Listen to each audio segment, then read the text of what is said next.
Hey everyone, hi, welcome back to my channel.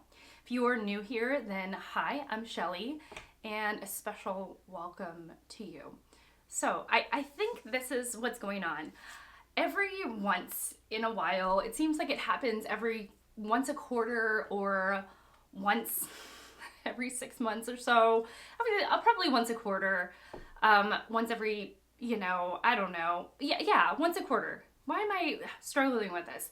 I feel like there is an elephant in the room of my soul. and it's like blocking up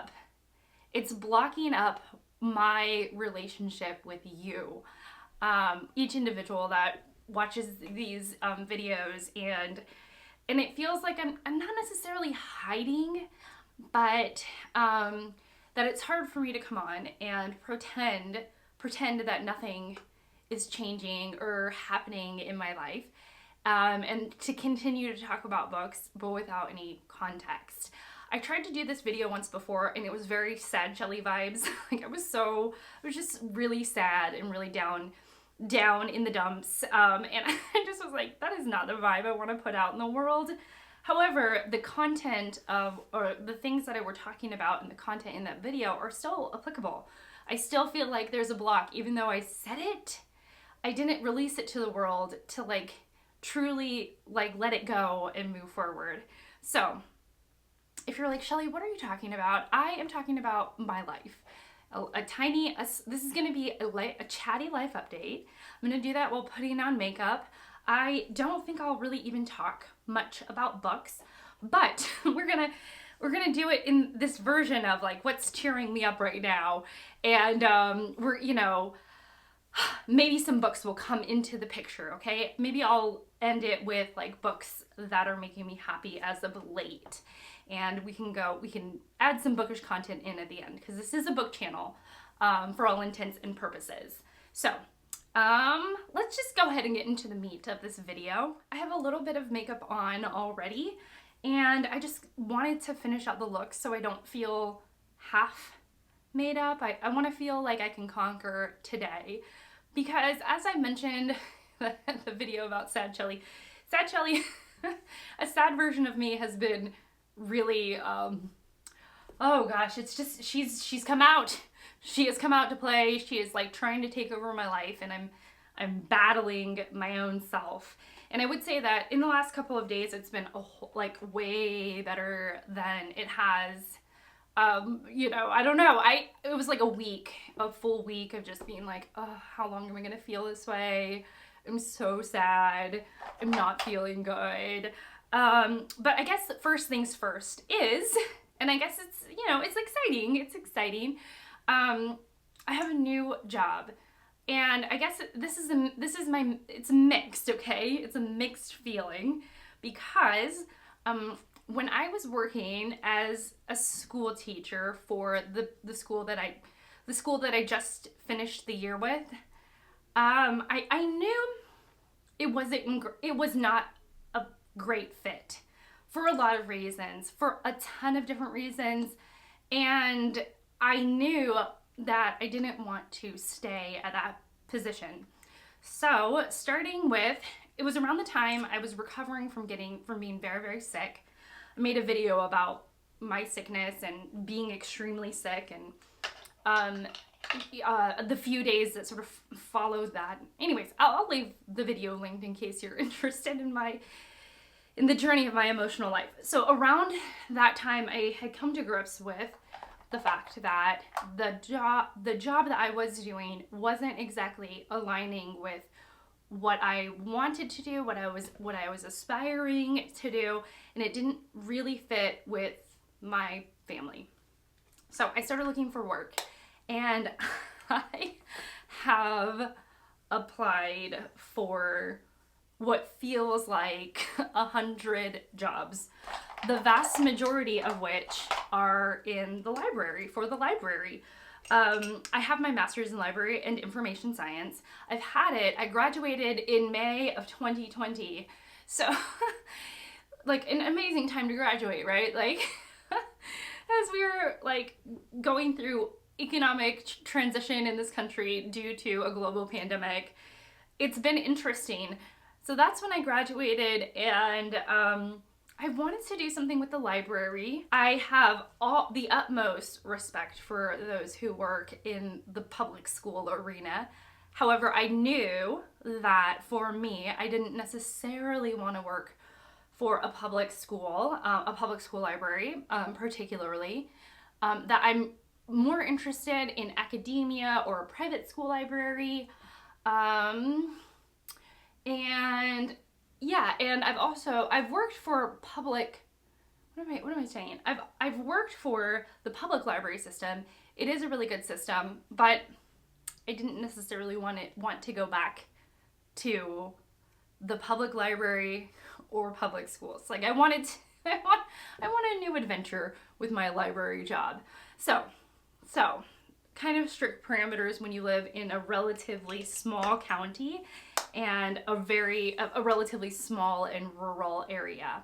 So I've been applying here, there, and everywhere. I applied for places overseas. I've applied for places all over the United States. I've looked and also interviewed at a handful of, I've looked everywhere and I've interviewed at a handful of places. And what do you know? And this is with, like, I'll get into the joys, but just with like some, like, just know that my heart is in library science, or at least I think it is, because that's what my degree is in. And the most aligned to the library degree is this work here with you all, is here on YouTube, talking about books, recommending books, putting together collection videos, and thinking about books in dynamic ways.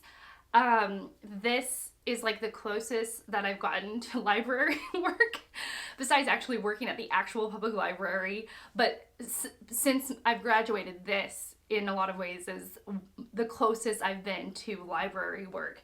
And I love this. And then this isn't even work. This is like social hour with the hobby that I love the most. Like, I love this. But this is the closest that I've gotten. And so, I've, after applying to what feels like a million places and going on quite a handful of interviews and getting my hopes and dreams up and feeling really excited about it, what I ended up landing on was that of all the options was that we're going to stay in our home, in our county, which I'm actually really excited about. I love my house. I love the property that we live on. I love this little town of ours. We're going to stay here, and I am going to be teaching at a different small private school. I'm going to be teaching math and science, and my kids are going to be able to attend the school in which I teach, which has always been a dream of mine. Now, it would be more of the dream to have been the librarian at this school, but this is a good second for me. So I'm teaching math and science to 6th graders. I'm really excited about it. I love teaching math. And the more that I learn about what's required of science and what entails like teaching science and diving into the curriculum, I think it will really be suited to me. I think like the scientific method and the research process and doing experiments, like I already love doing that kind of thing. And now I'm going to be doing it in a professional capacity with young minds that hopefully I'll be able to encourage. So all of it has worked out for the good. But I think when I have dreamed of and applied to and interviewed at a couple of places, my imagination goes wild. I get really excited. I start to build a future in my mind of what that outcome would look like. So as I've either said no to or been told no from institutions, it's like a little bit of a dream dying a little bit. And it doesn't mean that like two things can be both at one, two seemingly opposing truths can be true at the same time. In being able to hold both. So I'm disappointed that I'm not going to be working in an academic library or a private school library, or, you know, for the jobs that I've applied for and been interviewed at. But I'm also, so I'm sad about that, but I'm also like feeling content and happy and grateful that I have a new opportunity that I can learn and grow in with my new school. And I guess that's what I haven't been telling you all, is that behind the scenes, it's been a messy. I've been on interviews, I've been slinging together applications. I've been, you know, thinking and dreaming about and considering like packing up all of our stuff and moving. And so there's been these weird moments, because I would be buying books and I'm like, am I buying books just to have to store them because we're gonna have to downsize because we're moving out of the country, you know? So it's been very strange as I try and get ready, and I've just been talking about this. So my summer has been laden with this kind of work, and it's been draining, and I haven't said anything about it on here. I mean, because I was in the process. Now that it's over with and we have some decisions that are made, I'm feeling like so much better about it, but I just haven't said it, and it's been a bit of a block, okay?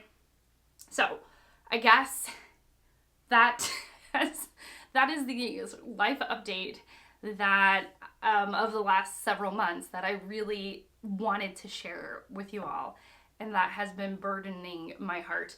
The other thing is that as these changes have been coming in waves, it feels like, you know, there has been some sadness going on. And so, you know, there have been just times where I'm like, I'm tired of my own self. I am tired of my own mind. And so, you know, we've been getting out, like I've been proactive in trying to get myself out of feeling slumpy or kind of like feeling like a pile of garbage, I suppose. And so here's some of the things that we've been doing. We visited our local museum. The museum is like 4 blocks away. I have never, from my own home, I've never gone. It's been open for about 10 years. I've never gone. And I finally was able to visit it, and it was so adorable. Like, it was great. I'll share pictures. My kids absolutely loved. There's like this tank with fish. It's very cool. It's the museum was the building that the museum is in was the old local high school. And so it, you know, if you know that when you're walking through the building, you can feel that in the halls and in the like atrium. It's really great. It's been really fun, and it was rather impressive, and shockingly free to go, free to visit. They take donations, and I believe they play movies in the afternoons, or at least some afternoons they'll be playing a movie, and it's there as a community thing that one can do. So I loved it. I thought it was great. It was so great, and it was so nice to visit with my boys, and my husband Ted went with us. It was so great. It was great. And yeah, I'm gonna definitely go back, you know, more frequently than once every 10 years, because it was worth it. Then we also went to the local art museum. The art museum has been around for ages. It was celebrating Black artists in South Carolina, I believe, and the exhibit was really cool. I mean, it's a very small museum, but again, free to go to. You know, this is like, I'm like, you know, anything that has to do with the arts, that is accessible, that doesn't take, you know, too much in regards to either time, like travel time to get to, or finances in order to get in, is like my bag. Like, I love that kind of thing. So, you know, it was really great to finally go see that, and to see the exhibit that they were that was on display. And then in the museum, there's like the art display that rotates. This month this exhibit was celebrating Black artists in our state. And then there was the other side of the museum that had stuff geared towards children. And so my kids had a blast because they could dress up in pirate costumes, and there was little sets to take pictures with. It was just really great. Hopefully I'm adding pictures in so that you can see what I'm talking about, both with the art and with the children's play area.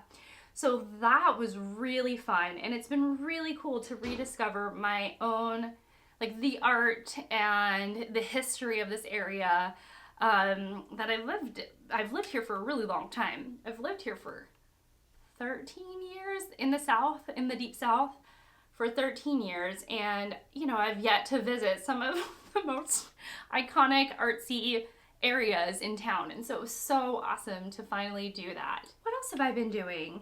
Since it does have to do with, this might be a little, this will be a little bookish. It all goes with the life update. But I have been feeling bad because I knew that I might be moving, I might be moving house, and I was kind of like, oh, I shouldn't be buying books. But as you all probably well know, my parents were visiting, and so it was so tempting to buy books because my parents, they know that I love books and bookstores and buying books, and so they know this about me. And so when they were visiting, we did visit a couple of bookstores, and of course I'm like telling Ted, I'm not gonna buy anything, I promise. And then I come out with like a couple of books. So let me show you what I bought recently. So I have succumbed to the hype, and I bought Legends and Lattes by Travis Baldree. So this is a cozy fantasy. This is like the epitome of cozy fantasy. Here is how it starts. Viv buried her great sword in the Skalvard skull with a meaty crunch. Black blood thrummed in her hands, and her muscular arms strained as she tore it back and out in a spray of gore. The Skalvard queen gave a long, vibrating moan and then thundered to the stone in a heap. With a long sigh, Viv slumped to her knees. So I know that this is about, I think, an orc. This is about an orc, I believe, where she's just tired. She's tired of fighting, so she tries to open up a coffee shop instead. So I'm excited about this. And then I've been getting into mysteries more. And one that I think I've actually owned this before, and then I got rid of it. Maybe I haven't owned it. I don't know. But it's The Air Affair by Jasper Fforde. So it's a literary sci-fi mystery. And I am excited about this. I know it's set in a world. So in the back it says, welcome to a surreal version of Great Britain circa 1985, where time travel is routine, cloning is the reality, dodos are the resurrected pet of choice, and literature is taken very, very seriously. Oh, I love that. Okay, I love that. England is a virtual police state where an ant can get lost, literally in a Wordsworth poem. Militant Baconians heckle performances of Hamlet, and foraging Brontic verse is a punishable offense. Okay, that's great. Or Byrontic, or like Byronic, foraging Byronic verse. You would think that I would be better at pronouncing names, but I still struggle. So I have the first book. This is one in a series of 5, I think. And then I have, because of Jennifer Brooks, she said she really liked this and it was very thought-provoking. It's a translated novel, and it is Tender as the Flesh by Augustina Batsterica. Oh my gosh. Batsterica. I should have probably... Who is this translated? I thought it was. Oh yeah, translated from the Spanish by Sarah Moses. So this is somebody in my comments. Somebody in my comments section said this was the worst book they read this year, but Jennifer Brooks said it was the most thought-provoking and interesting books. One of the most interesting books she read. this year. I think it was this year or last year. And I was like, I don't know, I must see for myself and decide. So I have this, Tender as the Flesh. This is, let's start with the opening. Carcass, cut in half, stunner, slaughterline, spray, wash.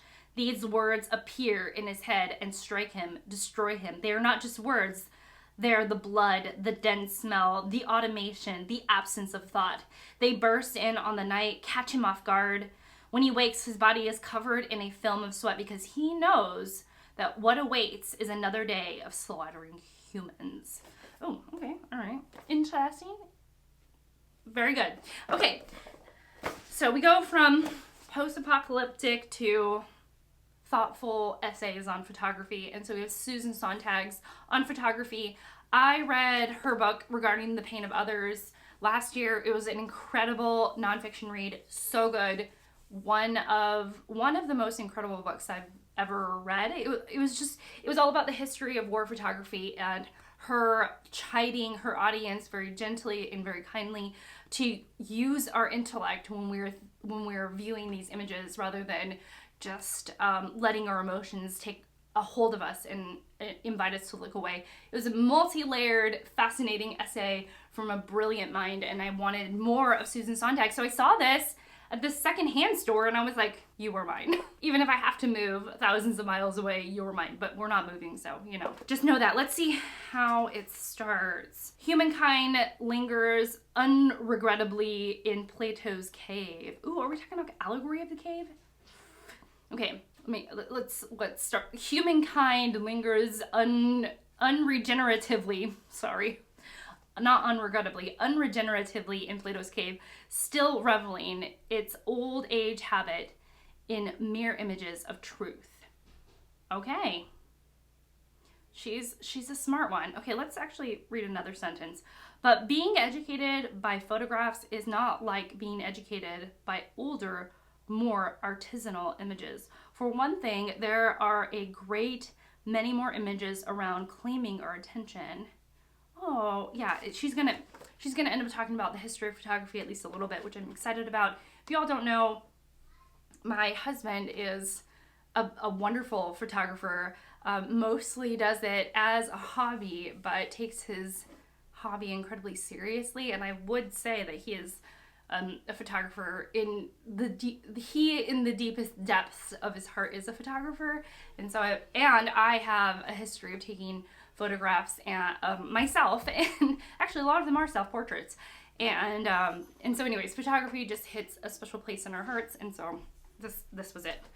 And then one that Stalking Kafka, Jess at Stalking Kafka talked about recently was Milkman by Anna Burns, and my friend Fraser at the channel Springboard Thought also really loved Milkman, and I think it's a stream of consciousness novel. So let's just see. The day somebody put a gun to my breast and called me a cat and threatened to shoot me was the same day the milkman died. He had been shot by one of the state hit squads, and I did not care about the shooting of this man. Others did care, though, and some were those who, in the parlance, knew me to see but not to speak to, and I was being talkative about because there was a rumor started by them, or more likely by first brother-in-law, that I had been having an affair with this milkman and that I was 18 and he was 41. Okay, yes, definitely stream of consciousness. I'm already liking it. And that beginning was quite intriguing. I liked, that's good. Okay, that was good. That's good. I like that. Okay, I have to do something with my camera, so I'm going to do that so the angle might change just a tiny bit. And then I will be back with a couple of books that have been making me quite happy. One of which I talked about very, very recently. And the television show that I'm still watching that has been a great amount of fun. So I'll be back in just a second. Okay, so the book that I just had such a great time with, that I've had so much fun, that I had such a fun time reading, and I couldn't put it down. And I might be picking up more of this author for Garb August because, as you may know, or if you don't, I am hosting Garb August, the trashiest reading event on the internet, masterminded by Ollie at Criminali, and I am one of the co-hosts, and I am doing Trash Light. And I think that this author is definitely like Trash Light. And it's Grady Hendrix, who is a South Carolinian author. Sets I believe all of his books in South Carolina. This is my best friend's exorcism, and it is very much campy horror. I loved it so much. Set in the 80s, lots of 80s nostalgia, and I loved it so much. I loved it. It was great. It was so good. So this has been and was cheering me up when I was reading it, and loved it. I loved it. Then I did a bookshelf tour. I'll leave that video linked down below of all of my contemporary or literary fiction books that I have yet to pick up, all of my unread ones. And on that list was Aiding and Abetting by Muriel Spark. I've always had this hunch, I've had this feeling that I would really like Muriel Spark's writing, and I really love this. It was sharp, and it's only 160 pages, and from what I know of Muriel Spark's career is that she wrote several novels, but none of them reached the 200-page mark. They're short, they're witty, they're concise. She has an economy of words that is just wonderful. Thank you, George, for giving me that phrase. But it was so good. It was really good, and it pulled it pulled out all the stops like at the very last 2 pages. It was really, really good. I mean, I would say before then I was like very much enjoying it, and then those last like 4 pages I was like, this is great. This is great. So this really worked for me, and I'm so glad that, you know, because I had went through my collection with you all and I was looking at those books, I was like, maybe I'll pick this up and read it, and I did, and I really loved it. And then I am in the middle of the Bangalore Detectives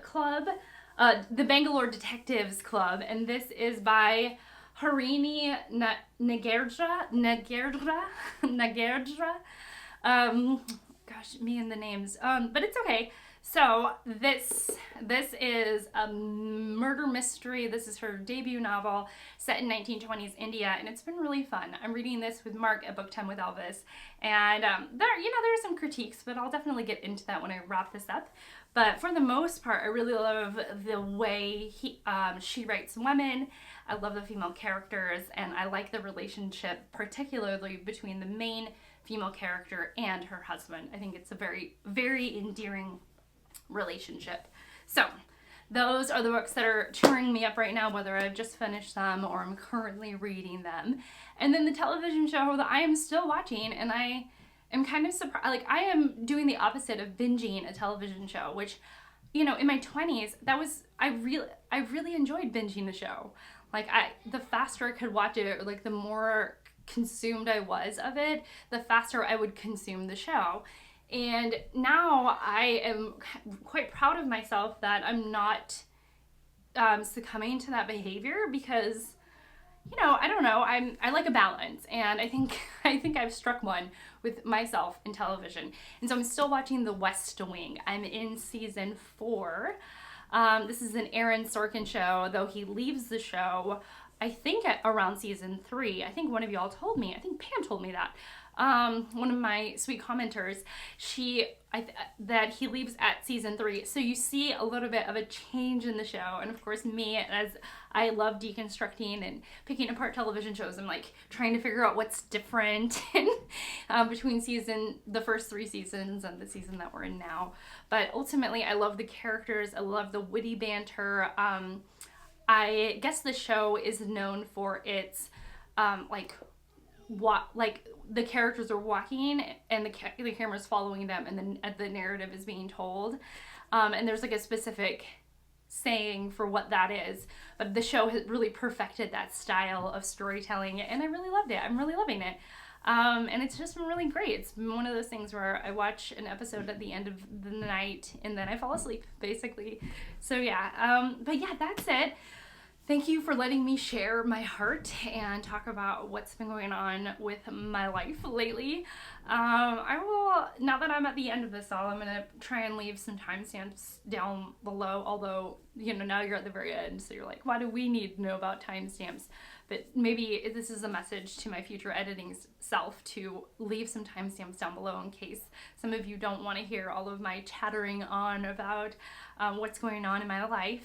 But yeah, that's it for me. Okay, that's it. Thank you so much for watching. Thank you so much for being here. I really appreciate it, and I will see you all in my next one. Bye.